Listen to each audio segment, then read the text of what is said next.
America का राष्ट्रपति झूठा है, धोखेबाज है, जुमलेबाज है। ये मैं नहीं कह रहा हूँ, ये ईरान के लोकसभा स्पीकर गालिबाफ ने कहा है।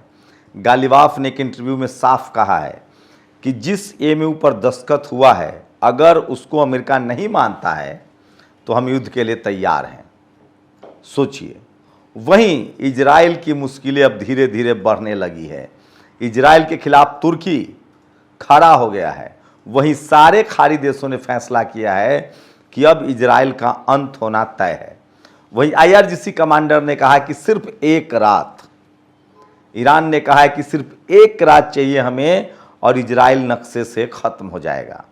और ईरान ने अपने 90% पेट्रोकेमिकल्स प्लांट को दुरुस्त कर लिया है।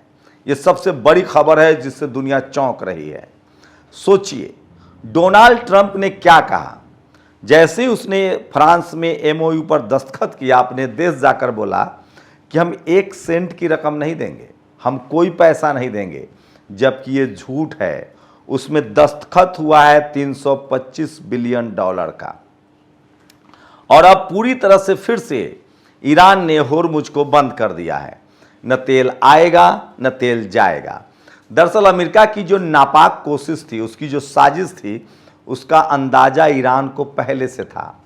अमेरिका की कोशिश थी कि उसके यहाँ तेल के जो भंडार खत्म हो रहे हैं, इसके लिए ज़रूरी है कि ईरान से एक समझौता किया जाए और फिर होर्मुज को खुलवाया जाए और खाड़ी देशों से तेल भर लिया जाए।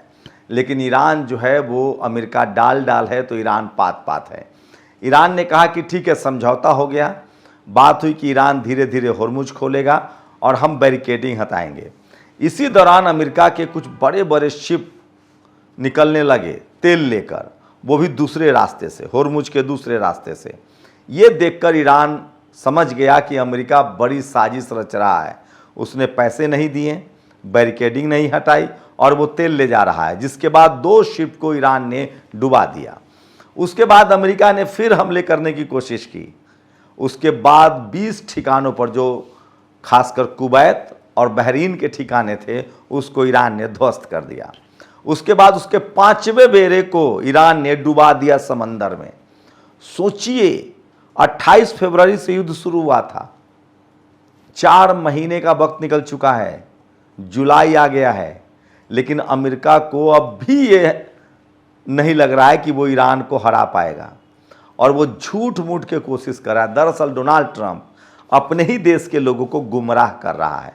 दुनिया को पता चल चुका है कि अब ईरान को नहीं हराया जा सकता है। अब ईरान ने साजिश समझ ली, उसने होर्मुज बंद कर दिया। उसने कहा है कि हमने 45 साल प्रतिबंध झेले हैं, अमेरिका होर्मुज के बगैर 10 दिन 10 महीना रहकर गुजारे। वही हूती ने लाल सागर, एक और जो रास्ता है, उसको भी बंद करने का ऐलान किया है। तो ये सबसे बड़ी खबर है। साफ साफ ईरान ने कह दिया है कि अगर एमओयू पर जो दस्तखत किया है, जिसमें सबसे बड़ी जो पहली जो समझौते की रकम है $325 बिलियन, उसकी तुम भरपाई करो, उसको लौटाओ, तभी जाकर होर्मुज खुलेगा और तुम्हें तेल मिलेगा। पहली शर्त। दूसरी शर्त है कि तुम बैरिकेडिंग हटाओ, हम दुनिया भर के देशों को तेल बेचेंगे, हमारा तेल है, तुम कौन होते हो रोकने वाले। ये दूसरी बड़ी शर्त है। तीसरी बड़ी शर्त है कि अब अगर तुम हम पर हमला करोगे तो हमारा जो गारंटर होगा वो रूस और चीन होगा। उस समय पाकिस्तान के गारंटर से मान गया था।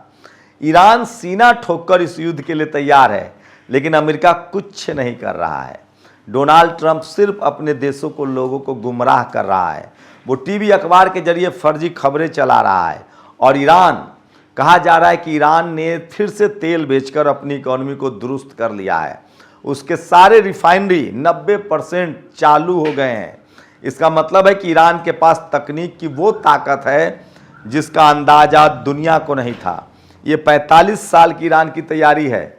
और सोचिए, इसी वजह से आपको मैं बता रहा हूं कि इस पूरे खेल में अगर सबसे ज़्यादा नुकसान में है कोई, तो वो भारत का है। क्योंकि भारत दुनिया का दूसरा सबसे बड़ा तेल आयातक देश है, तेल आयात करता है। हमसे ज़्यादा तेल चीन खरीदता है, उसके बाद भारत खरीदता है, उसके बाद अमेरिका खरीदता है, रूस के पास अपना तेल है। तो सोचिए भारत की क्या स्थिति हो गई है, क्योंकि हमने एन वक्त पर मदरलैंड फादरलैंड कर दिया। लेकिन वो तो शुक्र है ईरान का, ईरान ने फिर से भारत के प्रधानमंत्री को अपने यहाँ आने का न्योता दिया है। अब खबरें आ रही हैं कि उन्होंने लीडर अपोजिशन खड़गे और बीजेपी के अध्यक्ष को भी न्योता दिया है। सोनिया गांधी ने तो बाकायदा लेख लिखकर कहा है कि हमें फिलिस्तीन के साथ खड़ा होना चाहिए। अब फिलिस्तीन से याद आ गया, ईरान ने अब साफ कर दिया है कि अमेरिका से हमें कोई डर नहीं है। हम 24 घंटा 365 दिन अमेरिका से युद्ध के लिए तैयार हैं। अमेरिका जैसे चाहे, जहां चाहे, हम उससे युद्ध के लिए तैयार हैं।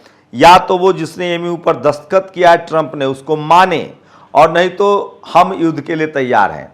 सोचिए डोनाल्ड ट्रंप कितना बड़ा फाकेबाज राष्ट्रपति है, कितना बड़ा झूठा राष्ट्रपति। ईरान ने कहा है कि वो झूठा राष्ट्रपति है, वो एक झूठा राष्ट्रपति अमेरिका को चला रहा है। सोचिए डोनाल्ड ट्रंप का कोई काम नहीं है दिन भर प्रेस कॉन्फ्रेंस करना या अपने सोशल मीडिया ट्रूथ पर अनाप शनाप लिखना। ईरान को खत्म कर देंगे, बर्बाद कर देंगे, नेवी खत्म हो गई, एयरफोर्स खत्म हो गई, सब खत्म हो गया।